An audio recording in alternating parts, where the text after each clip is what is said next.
Did you get the code? Mm-hmm. Does it run? I'm just opening MATLAB now. Okay. We'll find out.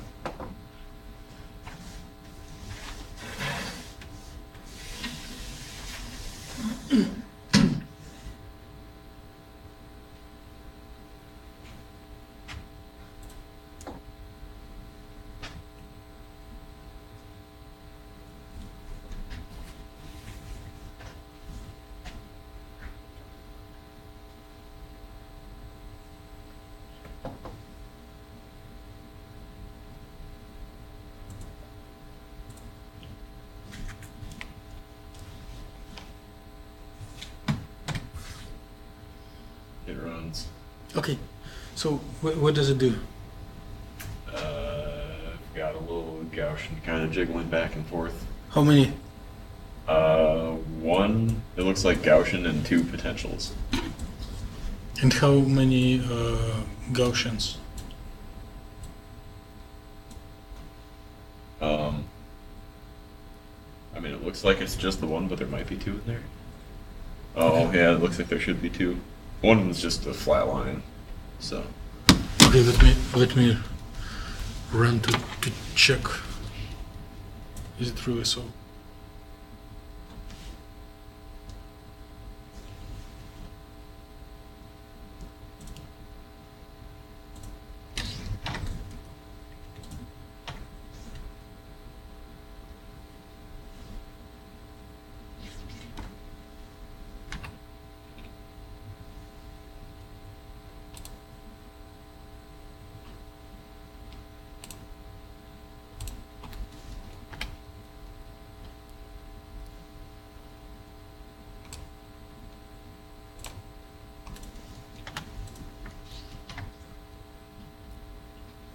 No, it's not a flat line. See, there is a little thing here.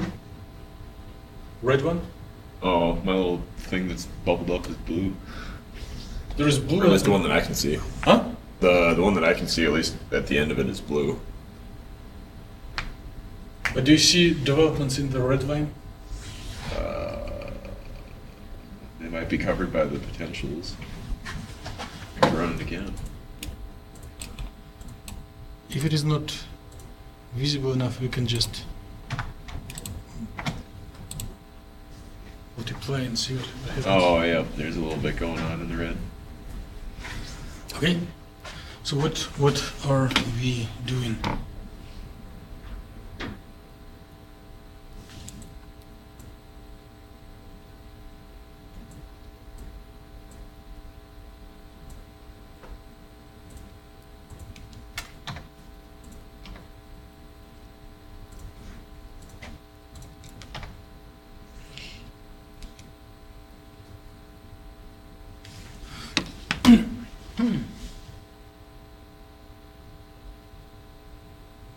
So, in many molecules and solids, the number of electronic states is larger than one. Okay. So if you have electronic levels, they all are occupied, and it is a ground state. But then you can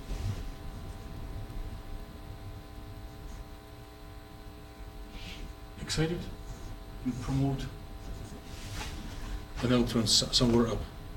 So two states, ground and excited. Okay? Yeah. Now,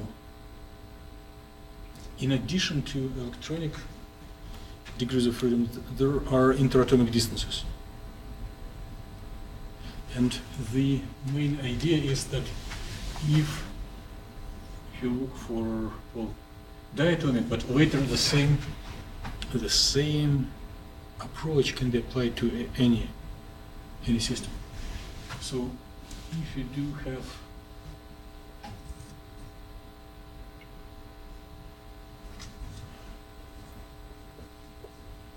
equilibrium and we want to draw a potential energy surface, or just V of R. you can tell that it is something like harmonic near the equilibrium position. Mhm. And we can tell that this is V of R for ground state. What would happen to this potential if we change electronic state of the system? Like if there is this h bar omega, h nu, we can assume that there will be shift of the potential higher up by the value h nu. Excited? Right? Like it's in zeroth order approximation. Yeah. So I guess, okay, so are your circles representing protons or Yes. electrons? Yes.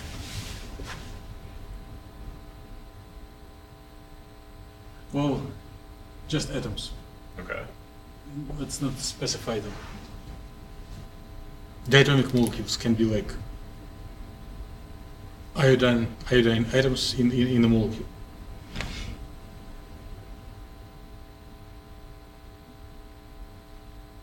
But so this would be correct in case electronic and nuclear degrees of freedom do not interact, if they behave completely separated. But there is a chance that while we are promoting from one electronic state to another one, the shapes of electronic clouds change substantially, and they may change their localization in space. For example, right now I'm not given very specific things. It's only like Gedanken experiment. In the ground, the electron can be equally spread over left and right of the diatomic, and upon excitation, it can migrate. So there will be excess of negative on one center and excess of positive, or lack of negative on the other one. Mhm.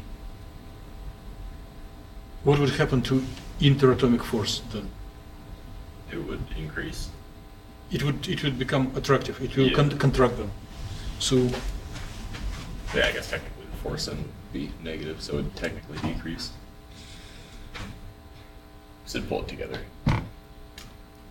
if they become one positive, another negative, there will be additional component to the force that will Yeah. Put Yeah, the them force will be stronger. together.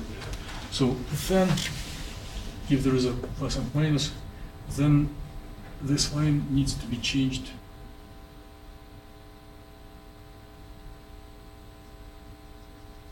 in the following way, so that the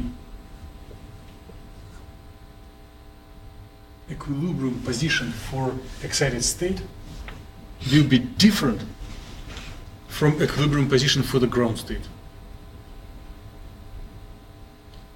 This is the very, very common situation,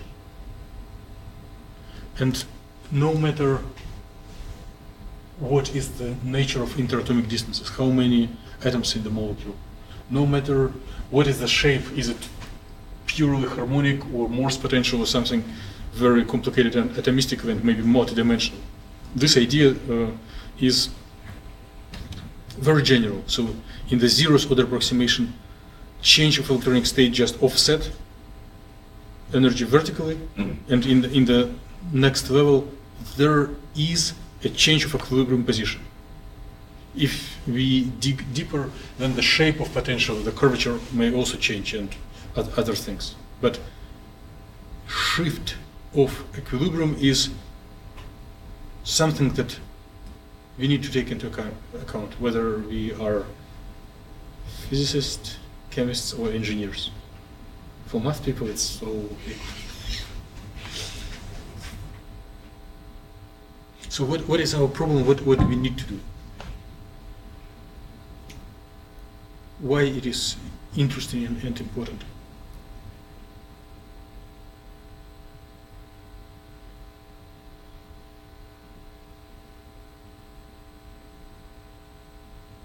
before, and since there are not many people, you're free to stop and give your own opinion or change the direction of narration. So, anytime before this moment, in these labs, we were talking that there is a reactant, there is a product reaction coordinate,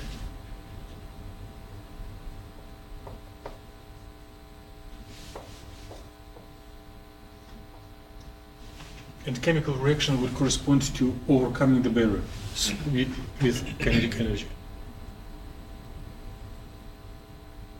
So this is a very good picture, and it works in 90% of chemical reactions when we know for sure that the system stays in the ground state. So bonds are broken or formed, but overall multi-electron, multi-ion system stays in the ground state. But here, if we do know predominantly that electronic configuration is changing, even making complicated one-dimensional potential is not sufficient. So we can move in two different directions if we want to be more and more precise in describing real world. One is modifying potential, make it multi-dimensional, multi-minima with some transition state. Or instead of going to these complications, we may admit that upon change of the electronic state, there is a just shift. And this approach can be quicker and more beneficial than doing all these complications. So it's an approximation, but it catches main feature.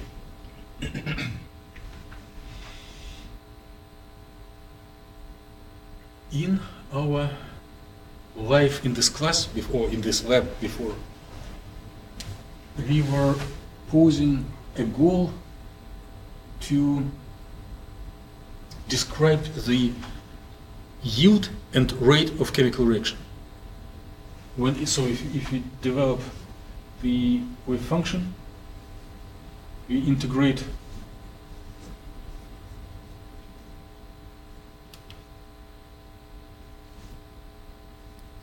from center and tell that it is left, like probability that there is no reaction, and then we integrate from center to whatever, to infinity.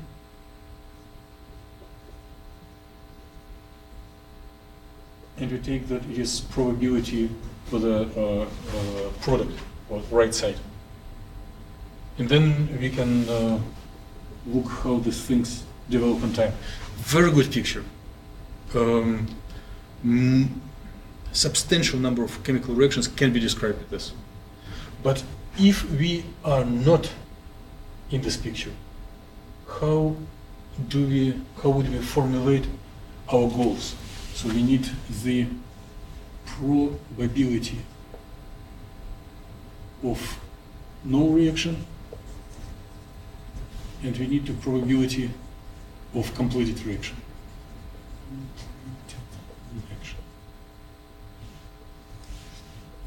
And then later we need rates of reaction, but maybe there will be no time for this today.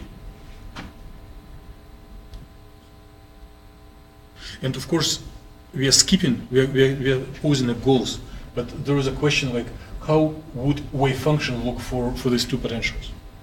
In which of these potentials does it propagate?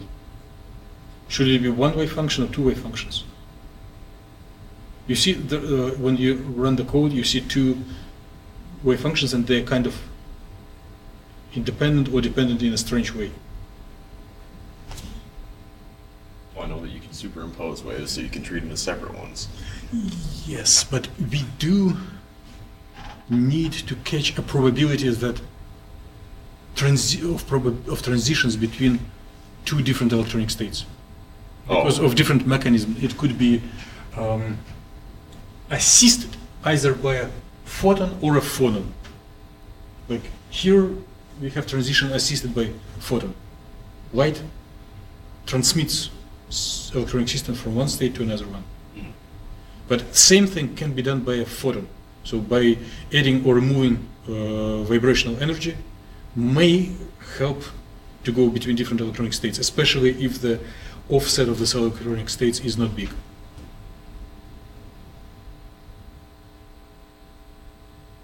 You feel the challenge.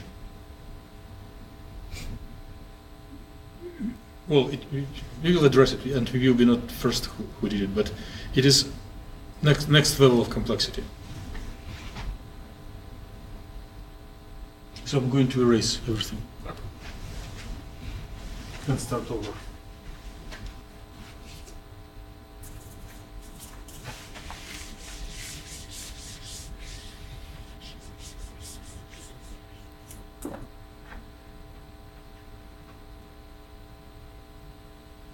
There is no time for non-parabolic, non-harmonic potentials. So as approximation, we will think only of parabolas.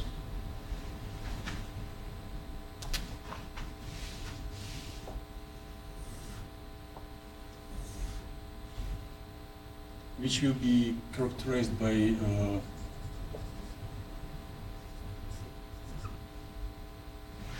curvature and equilibrium position. Ground, excited.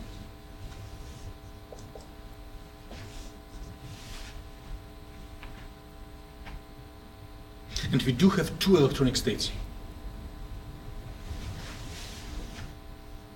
Ground.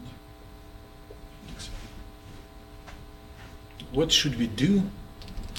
Okay, for a few seconds, let's forget about vibrational degrees or nuclear oscillations.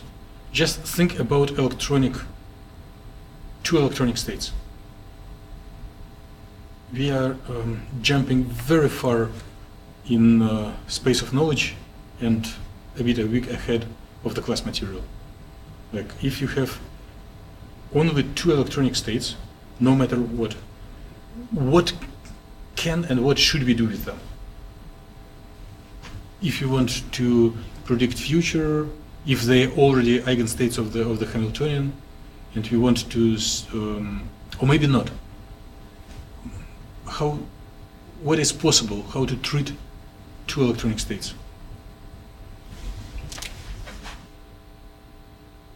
So one can probably set up a Hamiltonian, which can be operator, and then put it in a matrix form, where elements of Hamiltonian will be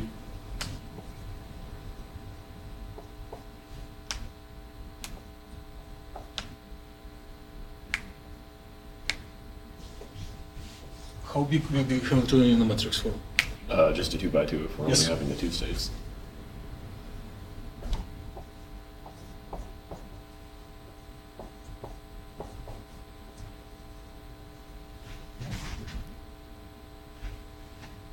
So whatever operator is, it is matrix elements in the basis of this grounded and excited state. So energy, if you know predominantly if it is in ground, energy if you know that it is predominantly in the excited. And then, since this grounded excited may or may not be eigenstates of the larger Hamiltonian, there could be off-diagonal terms, because we do not know if we have diagonalized it or not. Which the off-diagonal parts of the Hamiltonian, what are they? It's amplitude of probability of transition between ground and excited. It's how they are mixed. So if we diagonalize Hamiltonian, we always get rid of off-diagonal elements, but then they mix the initial basis states of diagonal mix basis states. Or if you are thinking in the time resolved picture, you can tell that it is amplitude of probability for transition.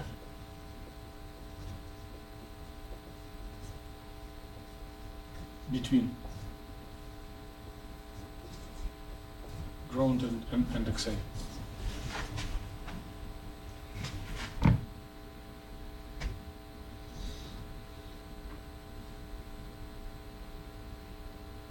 No objections. Okay, I'm going to erase and start over.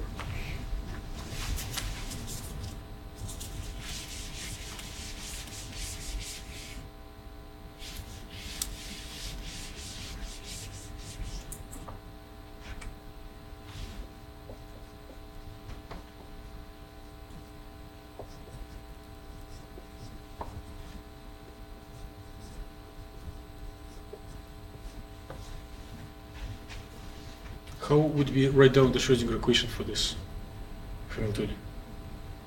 Is the more general, the time-dependent Schrodinger equation? And how, well, even before Schrodinger equation, how would we write general wave function for system in this basis?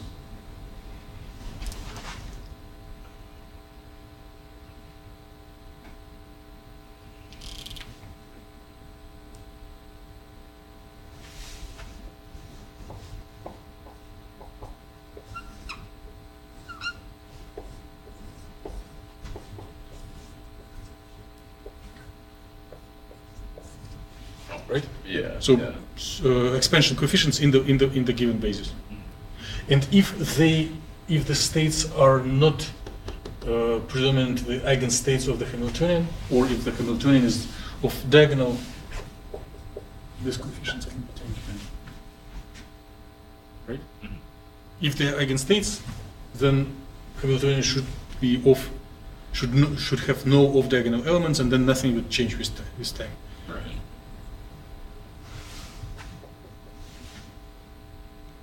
So instead of writing wave function in general form or as, well, basically two numbers. So we can write it as C ground T, C excited T. Right? Mm. So wave function is the vector in two-dimensional space.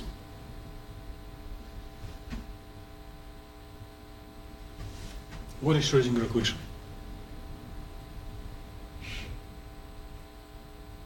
You're asking for like the Verbal, wave not equation. writing down, but philosophically, what would be Schrodinger equation doing to this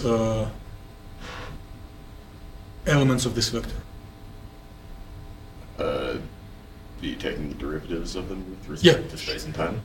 Right, no space, because we are already in abstract space of this two dimensions. So it's instead of infinite number of degrees of freedom, it's only two. Yeah. It's discrete. Trajectory. Right. How does wave function changes in time?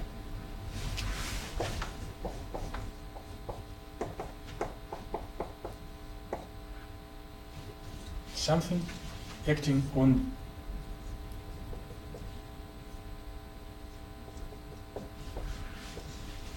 right?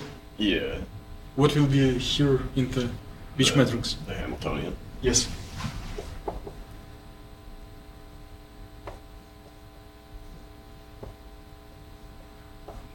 Shouldn't your indices be swapped around? Well, I guess because you want to start with your ground state, right, in the top left. But yes, you're correct. Thank you. Happy about this. Okay.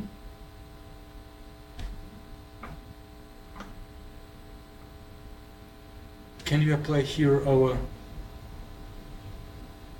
baggage of knowledge?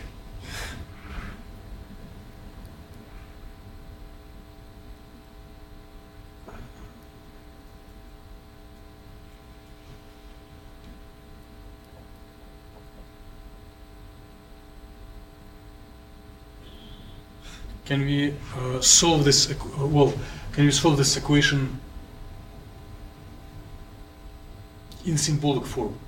Like write C, G, C, E of time equals something. Yeah. Well, yeah. We can do This we can put here in the evolution operator. what the evolution. Wait, isn't that just like a?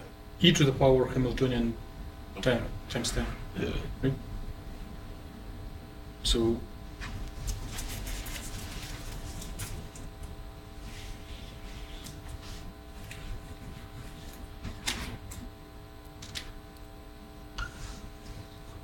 big exponential in the power of matrix. Put matrix as the power of exponential, with understanding that e to the power something is 1 plus something squared over 2 plus so forth, right? Yeah. And then this will be a matrix, 2 by 2 matrix, which will act on the C ground of 0, C excited of 0, and give C, let's put here delta t to be conservative, C ground of delta t, C excited of delta t. Okay? Mhm. So we can propagate two-component, two-level system wave function forward in time with evolution operator, and maybe borrow some methods from our previous experience here in the lab.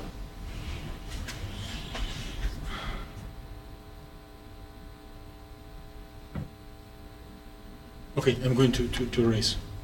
Do you still have steam?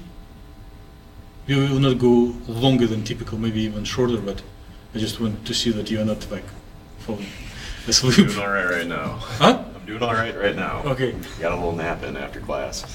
that's good. So suppose that yet we do not have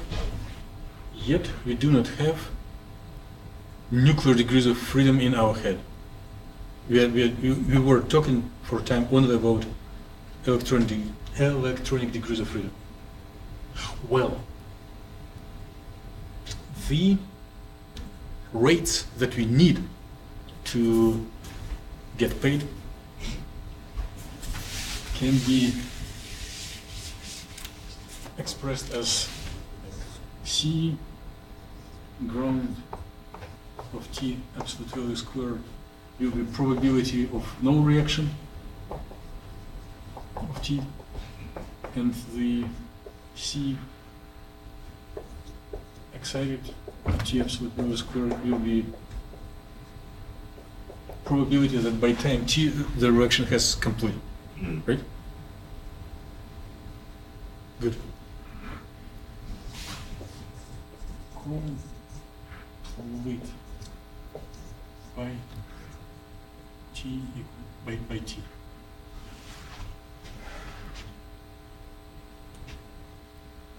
Prepare. I'm going to say something that is dangerous, that can throw mind off. Ready? I'm ready.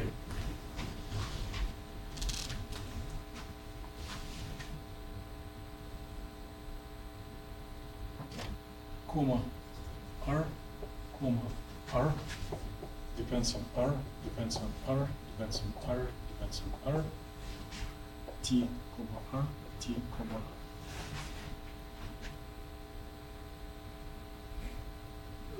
This is really useful in practice and dangerous for thinking.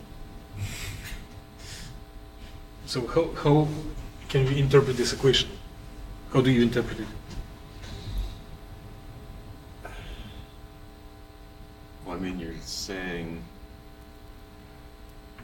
that the state of the wave depends on the position as well now, which, I mean, I don't know. It seems like that shouldn't be the case because it basically. It is the case. We can, before we may, in previous years, when colleagues were attending my class for evaluation, they were telling that my biggest place is that I do not organize information linearly, and narration goes like from right to the left or from bottom to the up. I cannot resist and will do it again. So remember this picture we started from. R potential. So right now we have, before this mind throwing step, we have fixed and told that R is equal R ground equilibrium as a constant. So we do not, we have frozen nuclear degrees of freedom and we do not allow interatomic distance to change. So basically we solve Schrodinger equation with giving no permission for atoms to move, like below 0 Kelvin. Well, at 0 Kelvin there is zero vibrations. Right. Yeah. So it is something like classical 0 Kelvin. So we nailed down. Nailed position. And then we have probability that the system is in the ground and probability that the system is in the excited. Or this would be H ground, H excited, and if they have probability transmission, it will mix them, right? Of our equilibrium for ground. Right? So when we were speaking about two-level system, we intentionally forgotten about nuclear degrees of freedom. We like issued a decree. Hey, nuclei, we forbid you to move. Therefore, we got this simple thing. But now, we must admit that it is hard to issue such a decree. And the nuclei would move anyway. Then we have infinite number of two-level systems for each interatomic position, each of which would evolve according to this equation. Therefore, it is parameterized by R.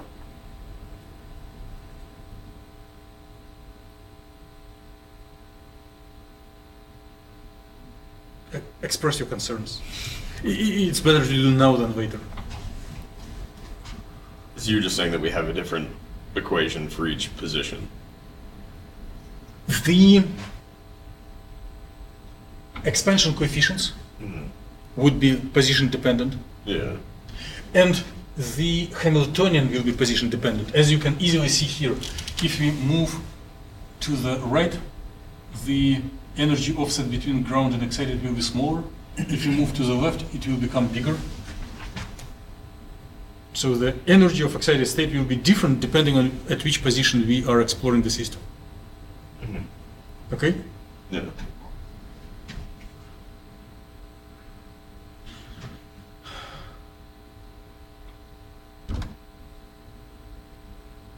Happy, or at least not too many protests.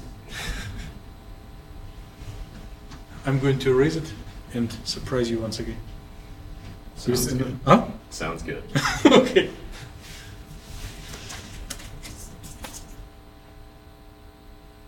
It's just no space. I'm going to erase and rewrite this equation once again. Almost in the same shape.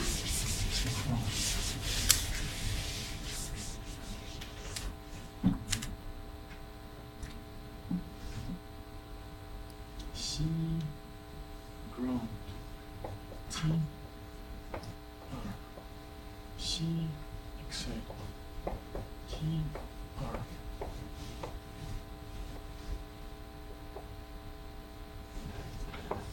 exponential minus I h bar of a matrix.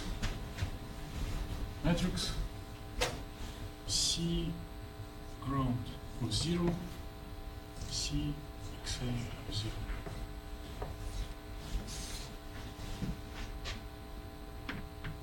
Can we explicitly write down the dependence of the Hamiltonian on the position?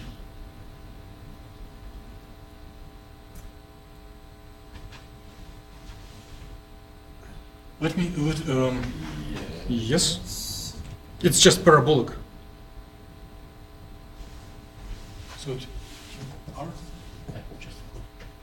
So it will be m omega squared over 2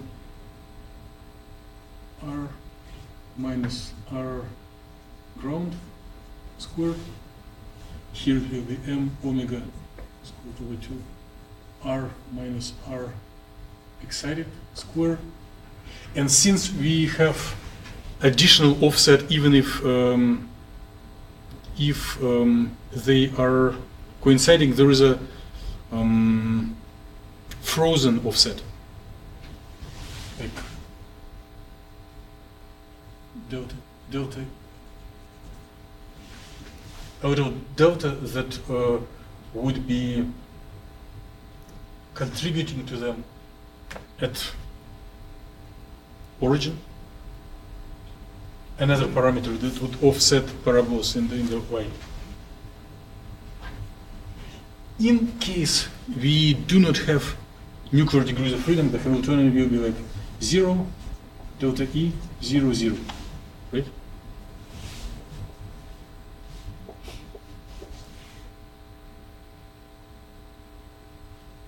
Energy of ground, we can always shift it to have it 0, and then it is energy of excited. If we do have non-zero transmission probability, you can put it as coupling. Right now we are not discussing the origin of coupling, we will just take it as the constant, just to make our life simpler. But there is a very exciting area of knowledge with finding these couplings and discussing where they originate from. So we will assume that couplings do not depend on position, and this there is offset. So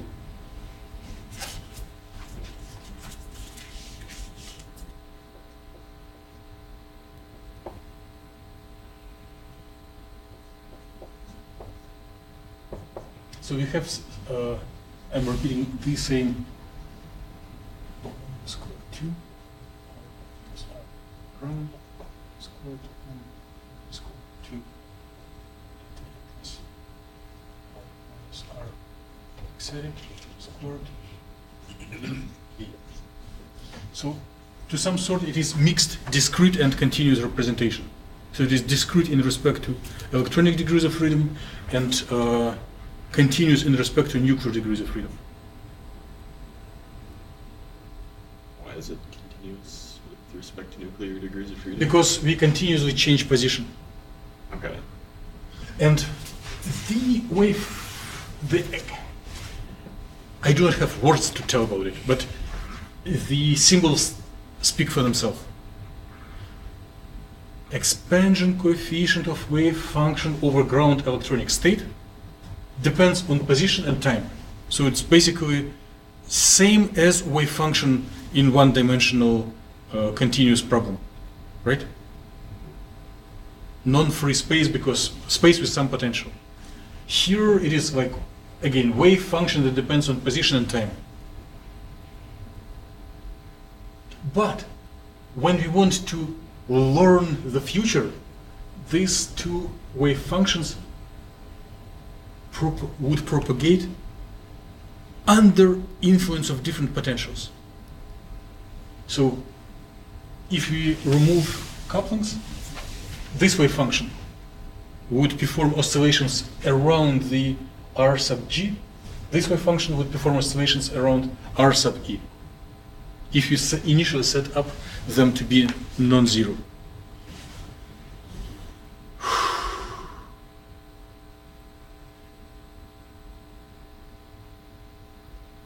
happy or unhappy you are. Kind of in the middle ground, I guess.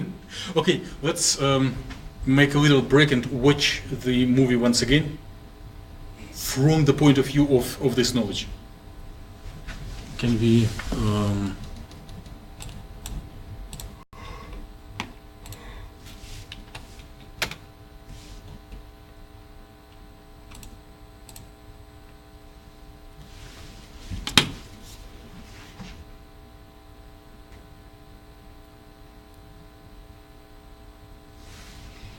I don't know where the receiver is, and I don't know where to point. It's camera, but the actual receiver may be under this table because most of the equipment is there. Ah, it's easier for me to move this thing here.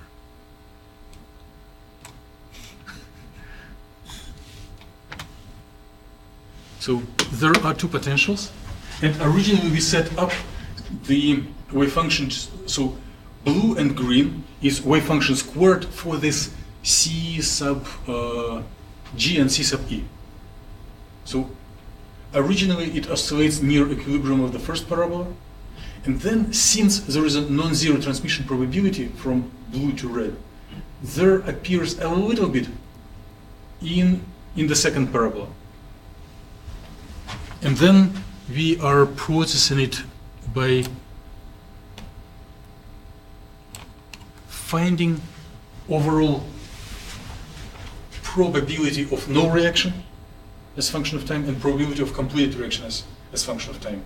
There are two lines because we have two methods for momentum operator. So initially all probabilities in one parabola in one electronic state, and as time passes by there appears non-zero probability that reaction has completed by whatever 5–10%.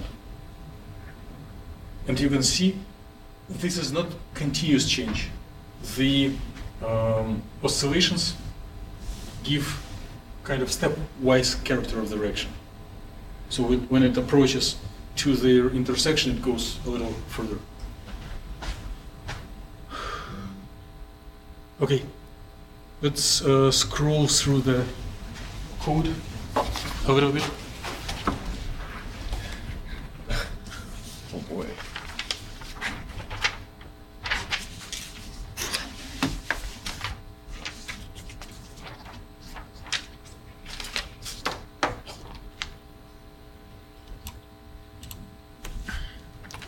So we do, let me point several things.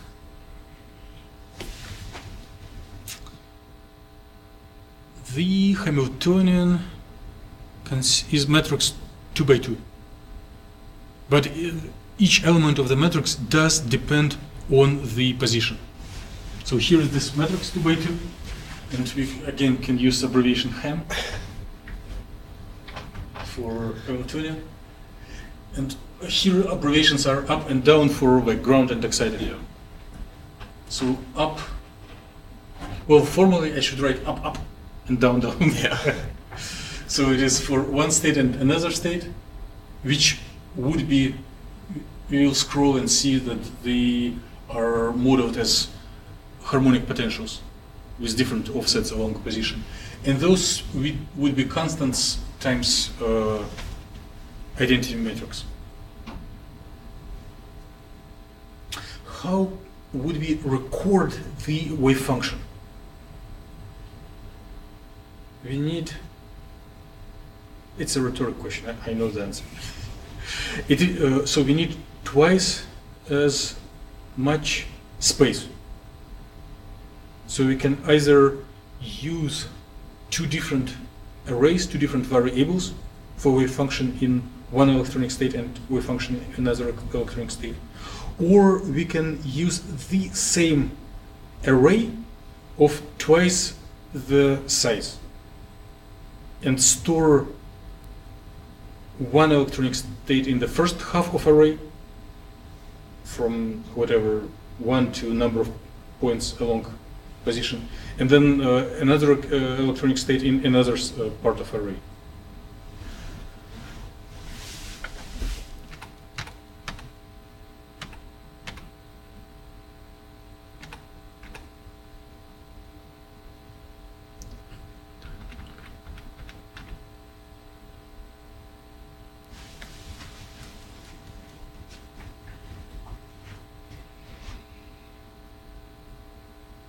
So for one electronic state and another electronic state, it is same as we did before, kinetic energy plus potential, kinetic energy plus potential.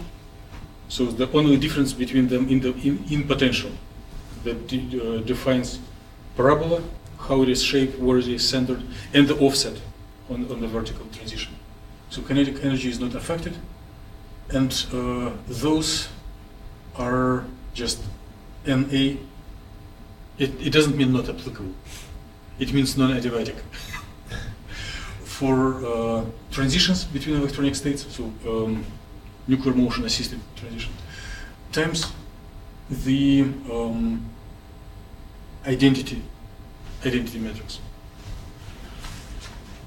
So where do we define the wave function? Wait, it's Huh? you're defining your matrix to have elements that are matrices?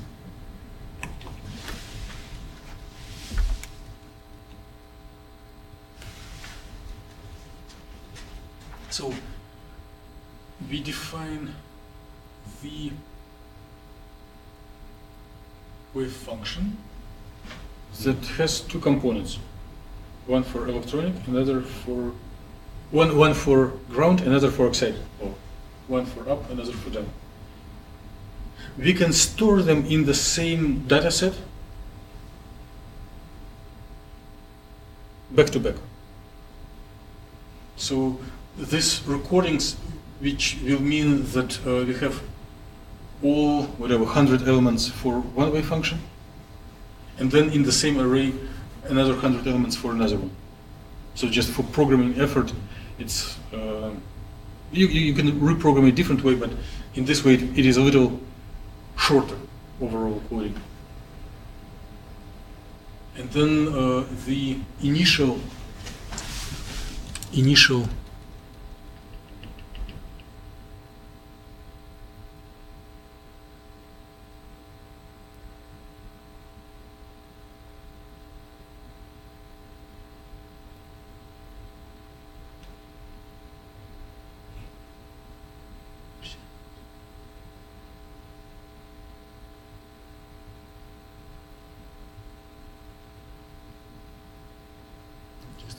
just a second.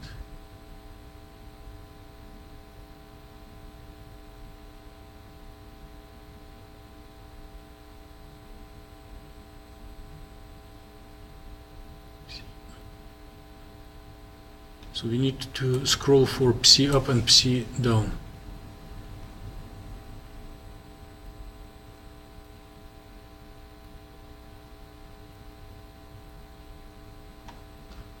So here, for one, that is in right now we are looking for a transition from excited to ground, which is maybe energetically favorable. So we set up the wave function in the excited state equal to Gaussian wave function, same way as we did before. And for the one in the second electronic state down, we just multiply it by 0, so there is nothing, completely 0. Not just Gauss in a different position, 0. And then when we need to look for probability, we just take one part of the array, integrate it over space, and look as it depends over time. Good?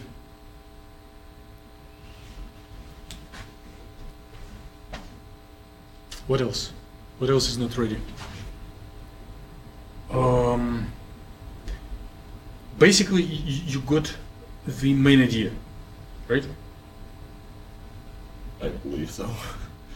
There are technical details. So there should be evolution operator that takes exponential of this Hamiltonian.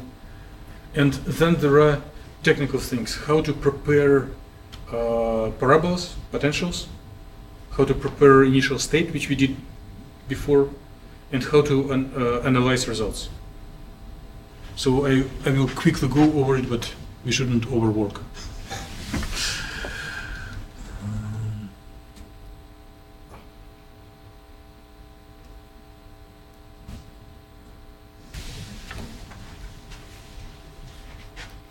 So two potentials, up and down, and we determine them by curvature times square function offset by different equilibrium points. And one of them is offset by this delta E.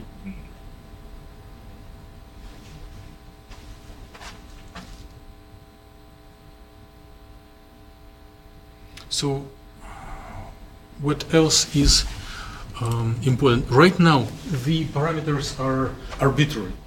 But if you want to model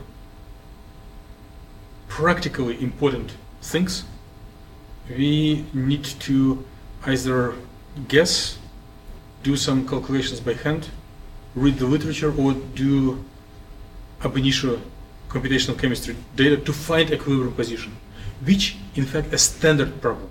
So you optimize geometry for ground, for excited, and then you get the interatomic distances. So here the positions are 35 and 45 in atomic units. So they are offset by 10 atomic units, which will be how much in angstrom? Twice less, like 5 angstrom. Too many. Typically, when we are talking about nuclear reorganization, change of equilibrium position, we should speak about fractions of an angstrom. So the overall space for simulation cell should range a little bit to the left and to the right from typical interatomic distance. Like the center is 2 angstrom, and then plus minus maybe 30%. So from 1.5 angstrom to like 3 angstrom would be enough. Because if you do not have bond breaking, then it will be very close to such things. Another aspect is that so it's something that we didn't do before. This is very rough, but correct by order of magnitude. So it's literal data are not practically applicable, but before mass was equal to 1 for electron. But here we are talking about nuclei. Even the lightest nuclei, the proton, is 2000 times heavier. And if we are looking on the very high inertia, very heavy objects compared to electrons, the time scale is much different. So the parameter that determines the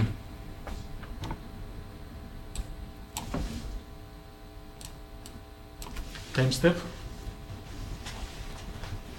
should be taken longer. What was the value of tau when we were playing with electrons? I want to say it was like a single digit. Like yeah, of the order of 1. Yeah. So now, if we increase mass, we can also make much more sparser time steps. Okay. So, if you have already everything ready for your project, and your project is different from this, but if you would do something like this, what would be your steps? So it's like time steps, or No. Okay. Practical steps to do the research. Well, I guess I would have to figure out what to set those values to. Right. So offset, curvature, and equilibrium position of parabolas. So this is input data without which we cannot process further. There is another comment I really wanted to give, and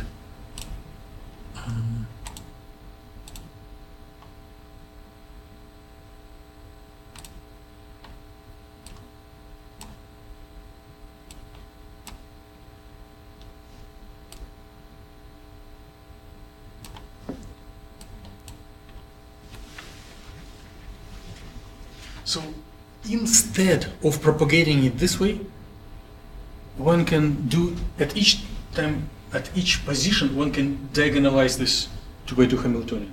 And then this set of two parabolas that intersect would convert into two sets of potential energy surfaces that do not intersect. And the lowest one would be a double well potential that would correspond to moving in the ground adiabatic state. So the height, you see, it goes a little bit up and then down. So this height is activation barrier that is clear energy of activation, that is very clear concept for anyone with chemical background. So one can describe standard reactions with this picture as well. So it is more general. Reactant, product, activation energy.